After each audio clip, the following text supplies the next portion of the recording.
غیر مسلموں کی مشابہت عقیدے میں کرنا یہ بھی منع ہے۔ عقیدے میں غیر مسلموں کی مشابہت کیا ہے؟ ہمارا عقیدہ ہے کہ مسلمان جب مر جاتا ہے تو مرنے کے بعد اپنے عمل کے ساتھ دنیا سے رخصت ہو جاتا ہے اور اللہ کے ہاں وہ بروز قیامت اٹھایا جائے گا۔ یوم یقوم الناس لرب العالمین، اور پوری تفسیر آپ کی بعض باتوں کے ایمان کا ایک رکن ہے۔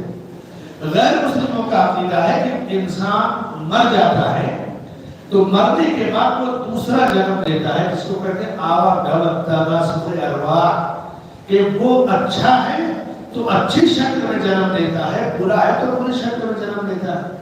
یہ عقیدہ باطل اور فاسد ہے۔ اسلام کا عقیدہ ہے کہ زندگی تین طرح کی ملتی ہے۔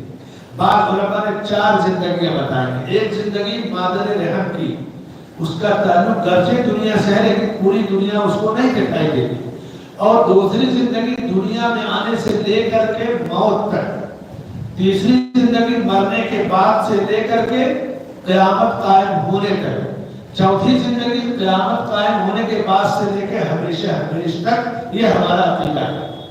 اب یہ عقیدہ غیر مسلموں کا ہے کہ مرنے کے بعد آدمی اچھی شکل میں یا بری شکل میں آتا ہے، برا ہے تو کتا اور سور کی شکل میں آئے گا، اچھا ہے تو اچھی شکل میں آئے گا۔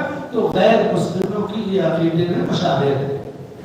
اسی طرح سے غیر مسلموں کے جو نیک اور صالح لوگ تھے، جب وہ مر جاتے تھے، چاہے وہ نصارہ ہو یا کفار و مشرکین، تو وہ ان کے اٹھنے یا بیٹھنے کی جگہوں کو خاص کر لیتے اور کچھ دنوں کے بعد ان کی شکل اور مورتیاں رکھ دیتے اور پھر اللہ سے مانگتے، اور کچھ دنوں کے بعد انہیں بزرگوں سے مانگتے تھے، اور پھر دھیرے دھیرے مکمل طور سے وہ شرک میں ملوث ہو جاتے، جیسا کہ قوم نوح کے واقعے میں تفصیل ملتی ہے۔ آج اولیاء کی شان میں گستاخی، بڑے بڑے بزرگوں کا قبہ اور مزار بنانا، عرس لگانا، میلہ لگانا، اولاد مانگنا، روزی مانگنا، یہ عقیدے کی وہ شکل ہے جو کفار، مشرکین اور یہود و نصارہ کے عقیدے کی مشابہت ہے۔ اسلام میں اس عقیدے کی گنجائش نہیں ہے۔ غیر مسلموں کی مشابہت عقیدے میں ہمارا عقیدہ ہے کہ قل هو اللہ احد اللہ الصمد لم یلد ولم یولد ولم یکن له کفوا احد۔ یہ اللہ نے ہمیں عقیدہ دیا کہ اللہ ایک ہے، وہ تنہا ہے، اس کا کوئی ہمسر، کوئی شاذر اور شراکت دار نہیں، نہ اس کی کوئی اولاد ہے، نہ اس کا کوئی باپ ہے، نہ اسے کسی نے پیدا کیا، نہ اس نے کسی کو جنا، وہ تنہا ہے۔ اب عیسائیوں نے کہا کہ عیسیٰ علیہ السلام اللہ کے بیٹے ہیں، گویا کہ مریم علیہ السلام سے عیسیٰ علیہ السلام پیدا ہوئے، مریم کو اللہ کی بیوی قرار دیا۔ یہودیوں نے عزیر علیہ السلام کو اللہ کا بیٹا کہا، اور دونوں حرام اور باطل عقیدے ہیں۔ اور اللہ نے کہا کہ لم یلد ولم یولد، اللہ کے نہ کوئی اولاد ہے نہ کوئی باپ ہے، وہ تنہا ہے، ہمیشہ سے ہمیشہ رہے گا۔ مسلمانوں میں عقیدہ ہے کہ اللہ کے رسول صلی اللہ علیہ وسلم کو لوگوں نے اللہ کی توحید میں شراکت دار قرار دیا اور آپ کو مختار کل کہنا شروع کر دیا، نائب پروردگار کہنا شروع کر دیا، اور رب کے برابر کہنا شروع کر دیا۔ وہی جو مستقی عرش تھا خدا ہو کر ادھر پڑا ہے مدینے میں مصطفیٰ ہو کر، اس طرح کے کفریہ اور فاسد عقائد اشعار کے ذریعے پھیلائے جاتے ہیں جو غیر قوموں کی مشابہت ہے۔ غیر قوموں کی مشابہت فرقہ بندی میں منع ہے۔ یہود و نصارہ فرقہ بندی میں پڑ رہے تھے۔ یہود و نصارہ میں، یہود میں خود تلمود بابل، تلمود یروشلم، نصارہ کے 4 فرقے ہیں، انجیل، برناباس، یوحنا، لوقا، انجیل کے 4 ٹکڑے ہیں۔ غیر مسلموں میں ہمارے ملک میں ہندوستان میں دیکھیے کہ ایک طبقہ رام کو پوجتا ہے، راون کے پتلے جلاتا ہے۔ سری لنکا میں اور مدراس وغیرہ میں راون کو پوجتے ہیں، رام کے پتلے جلاتے ہیں۔ اسلام کا عقیدہ ہے کہ ہم تمام کے تمام لا الہ الا اللہ محمد رسول اللہ کی بنیاد پر ایک ہیں، لیکن اب اس میں بہت سارے لوگ ایسے ہیں جو صحابہ کے شان میں گستاخی کرتے ہیں، نبی کے ازواج مطہرات پر لعن طعن بھیجتے ہیں، برا بھلا کہتے ہیں۔ یہ سب عقائد فرقہ بندی غیر مسلموں سے اس کا سلسلہ ملتا ہے۔ اسلام نے صاف ستھرا دین عطا کیا۔ یہ عقیدے میں مشابہت ہے۔ عمل میں غیر مسلموں کی مشابہت سے منع کیا گیا ہے. مثلا مردے کو دفنا دیے، قبر کو ایک بالش سے اونچی نہ کیا جائے، قبروں کو پختہ نہ کیا جائے، قبروں کو سجدہ گاہ نہ بنایا جائے. یہ تو حدیثوں میں صراحتاً ہے نا.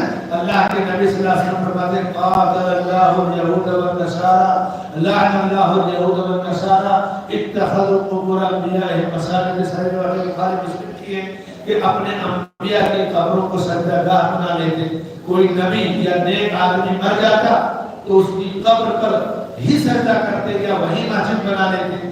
تو مسجد میں مردے کو دفنانا یا مردے کی قبر پر مسجد بنانا دونوں حرام اور ناجائز ہے. شریعت میں اس کی کوئی گنجائش نہیں ہے. تو یہ غیر قوموں کی مشابہت ہے.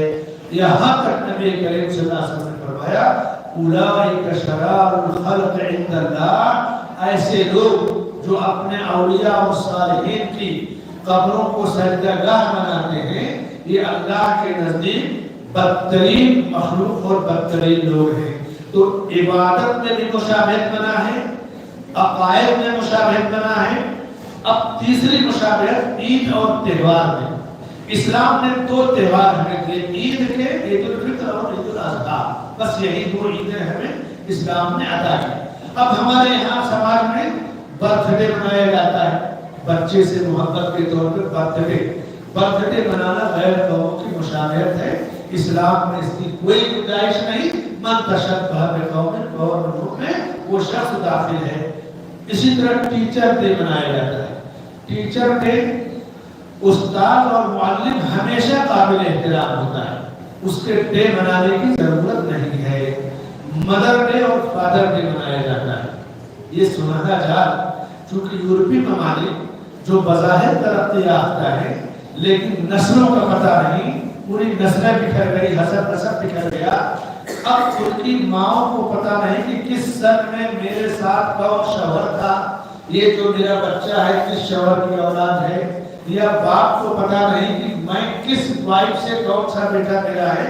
یعنی بیویاں بدلنا، شوہر بدلنا، وہ جیسے ہم لباس بدلتے ہیں اس طرح کی آزادی ان کو ہے. تو بیٹوں کو ماؤں کا پتہ نہیں، شوہروں کو بیویوں کا پتہ نہیں، بیویوں کو جو ہے اولاد کا پتہ نہیں. تو انہوں نے کہا کہ ایک دن ہوگا مدر ڈے، اور اس دن سارے لوگ اپنی ماں کو، اصل ماں کو تلاش کریں، ماں سے ملے، اور مدر ڈے ہو گیا. ایک دن فادر ڈے ہو گیا. اور اسلام کا معاملہ یہ ہے کہ اللہ کے رسول صلی اللہ علیہ وسلم فرماتے ہیں رضا الرب فی رضا الوالدین وسخطہ فی سخطہما. اللہ تعالیٰ اس وقت تک بندے سے راضی اور خوش ہو ہی نہیں سکتا جبکہ ماں باپ جب تک اس کے راضی اور خوش نہ ہو جائیں، اور ماں باپ ناراض ہیں تو اللہ تعالیٰ ناراض ہو جاتا ہے. جنت جیسی نعمت کو اسلام نے ماؤں کے قدموں میں اٹھا کے ڈال دیا. روایت کی سند پر محدثین نے کلام کیا، لیکن معنی اور مفہوم درست ہے کہ اسلام نے والدین کی خدمت پر بندے کو جنت کی بشارت دی ہے. تو اسلام میں جیسے اولڈ ایج ہوم وغیرہ کا تصور ان کے یہاں ہے، بوڑھے ماں باپ ہو جائیں تو اس میں گھر میں ڈال دیں اولڈ ایج ہوم میں. اسلام میں والدین کی خدمت، اطاعت، یہ چیز سب سے بلند ہے. آپ کو حیرت ہوگی، بتائیں مدینہ میں ایک بہت بڑے عالم ہے، اس وقت ضعیف ہو گئے، کم سے کم 50 سال داعش کا جب مسئلہ اٹھا تھا ہمارے نوجوان فکروں کا شکار ہے. پہلا فتویٰ ان کا تھا، جو لوگ کہتے تھے کہ ہم نے خلیفہ ابو بکر بغدادی کے ہاتھ میں بیعت کی تو آگر کہا انما ہم بایعوا علی الشیطان، انہوں نے شیطان کے ہاتھ میں بیعت کی. اس طرح فراست دولتیشی اللہ نے ان کو عطا کی. شیخ عبد المحسن بن حمد العباد استاد الاساتذہ ہے. ان کے بیٹے ڈاکٹر عبدالرزاق البدر، یہ بھی 60 سال کی عمر ہے کہ والد کے نبے. ڈاکٹر عبدالرزاق البدر اس وقت مدینہ کے نہیں بلکہ عرب کے بڑے علماء سے. شیخ البانی کے ساتھ ان کی گفتگو سنیے، لمبی گفتگو ہے. تو انہوں نے کہا شیخ سے کہ شیخ کہیں میری باتیں آپ کو بوجھ تو نہیں لگ رہی، لمبی ہو رہی ہے. شیخ البانی صاحب رحمۃ اللہ کہتے ہیں تمہارے جیسے اچھے ذہین طالب سے بات کر کے خوشی محسوس ہوتی ہے، اتنا بڑا تذکیہ ہے. آج بھی جب وہ حرم کے اندر آئیں گے نوکر چاکر میں ویل چیئر اپنے والد کی دے کر کے مسجد میں آئے. یہ ہے والدین کی خدمت. آدمی کتنا بھی بڑا ہو جائے، کرسی ان کی حرم میں ہے لیکن اپنے والد کو اپنے ساتھ لے کر آئے، عرب میں ہوں یا عجم میں، خدمت والدین کی اسلام کی تعلیم ہے۔ حضرت ابو ہریرہ دوسرے صحابہ کی اپنی ماں کی باپ کی خدمت کی پوری تعلیمات پڑھی۔ غیر قوموں میں والدین کی خدمت کا کوئی تصور نہیں۔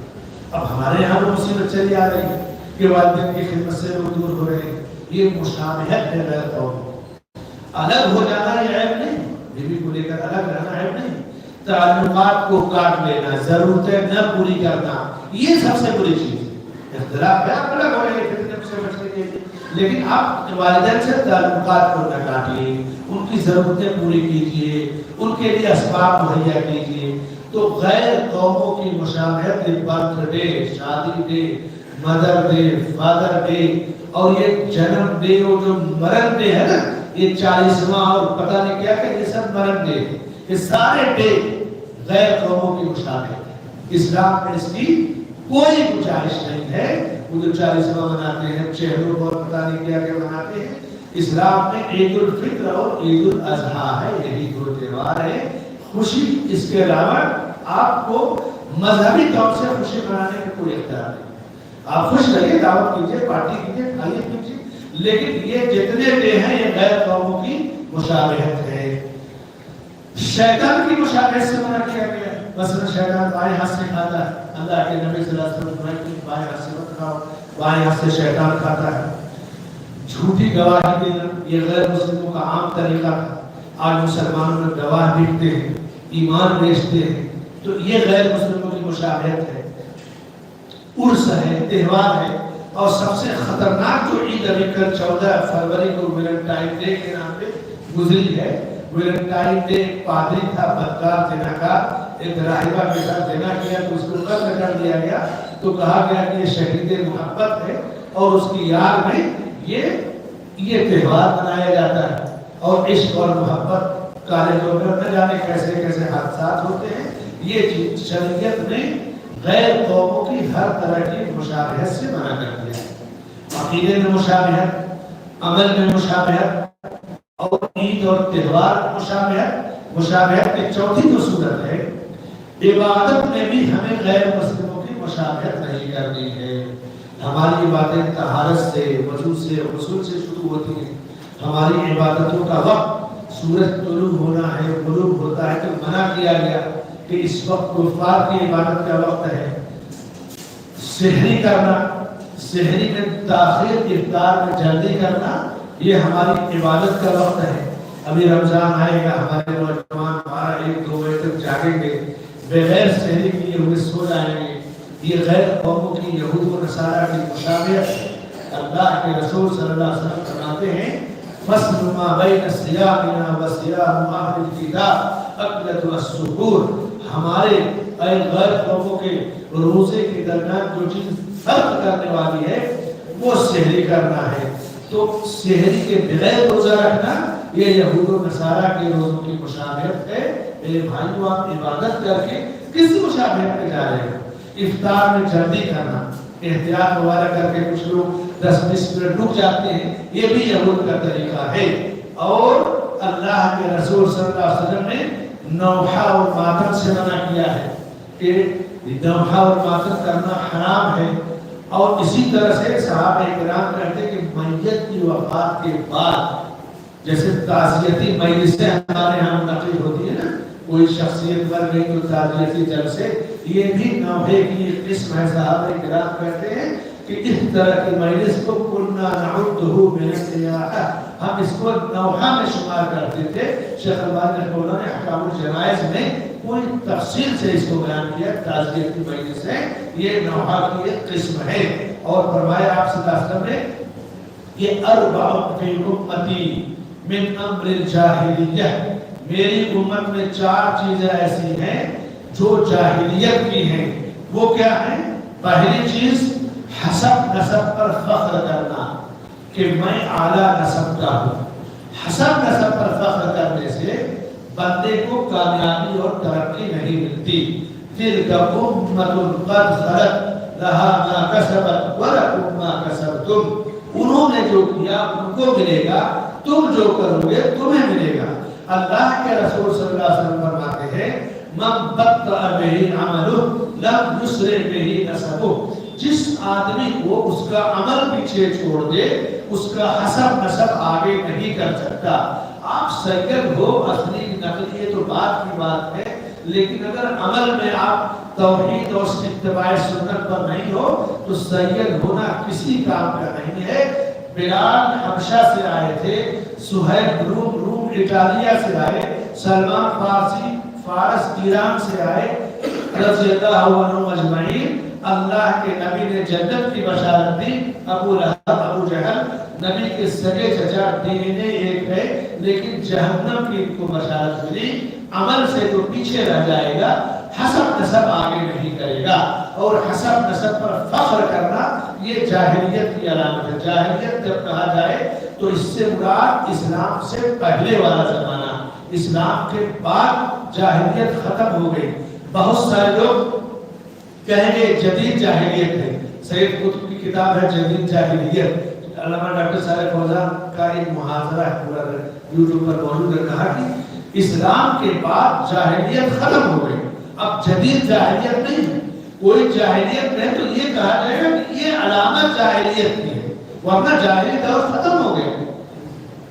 تو جاہلیت ہے حسب نسب پر فخر کرنا، اسی طرح سے کسی کے نسب میں تانا دینا، تو چھوٹے خاندان کا نیچے خاندان، یہ بھی جاہلیت کی علامت ہے۔ اسلام سے پہلے لوگ ایسا ہی کرتے تھے۔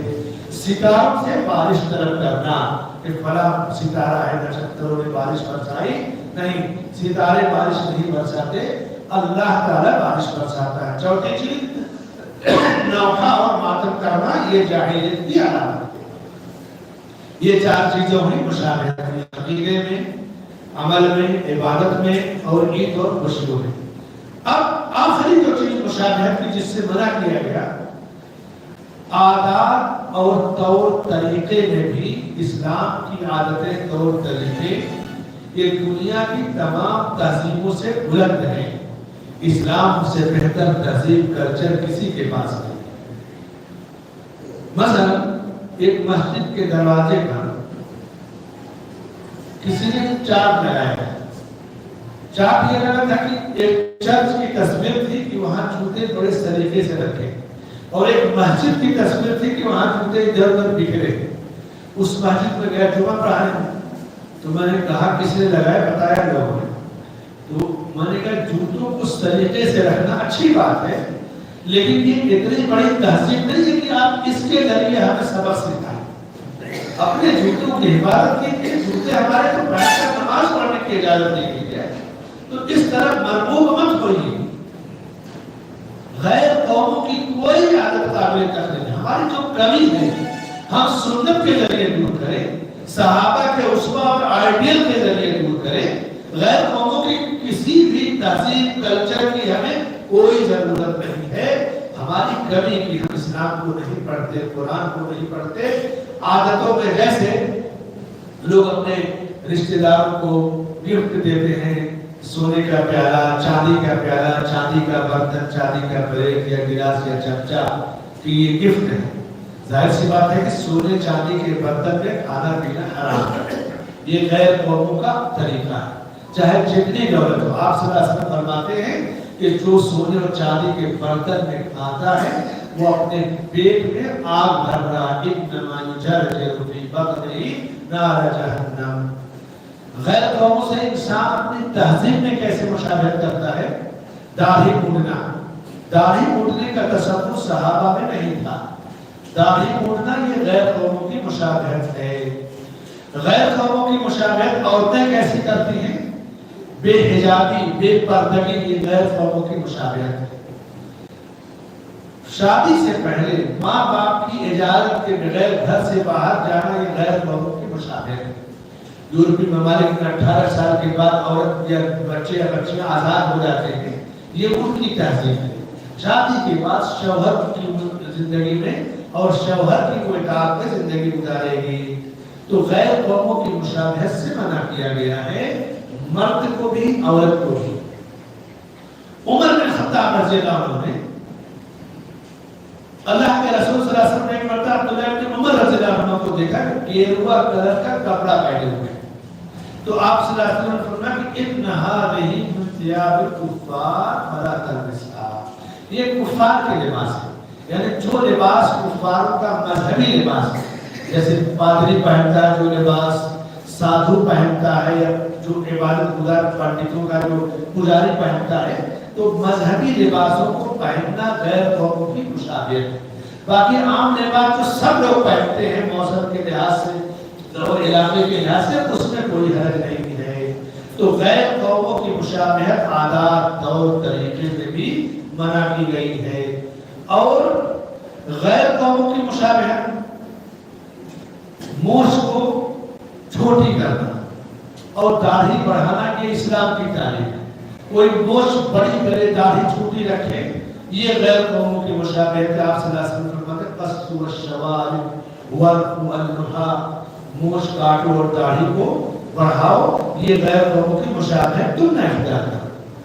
خواتین کو خصوصی تعلیم کی گئی، وَقَرْنَ فِي بُيُوتِكُنَّ وَلَا تَبَرَّجْنَ تَبَرُّجَ الْجَاهِلِيَّةِ الْأُولَىٰ، تم اپنے گھروں میں ٹھہری رہو، جاہلیت کی پکار مت پکارو، جاہلی زمانے کی جو عورتیں تھیں ان کی طرح تم آزادی مت طلب کرو۔ تمہاری شریعت نے والدین کی نگرانی میں، شوہر کی نگرانی میں تمہارے جتنے حقوق دیے، دنیا کی کوئی تہذیب کوئی کلچر تمہیں اتنی بڑی آزادی اور اتنا بڑا حق نہیں دے سکتا۔ یہ ہماری بدنصیبی ہے کہ ہندوستان میں اسلام کی ایسی تصویر لوگوں نے پیش کیا کہ اسلام اور مسلمان بدنام ہو گئے۔ جیسے اللہ کے رسول صلی اللہ علیہ وسلم نے فرمایا لا تمنعوا اماء اللہ مساجد اللہ، اللہ کی بندیوں کو اللہ کی مسجدوں میں آنے سے مت روکو۔ اب ایک طبقے نے کہا کہ نہیں، عورت مسجد میں نہیں جا سکتی۔ اب غیر مسلموں نے اس کو پیش کرا، کہا دیکھو عورت پر ظلم ہو رہا ہے۔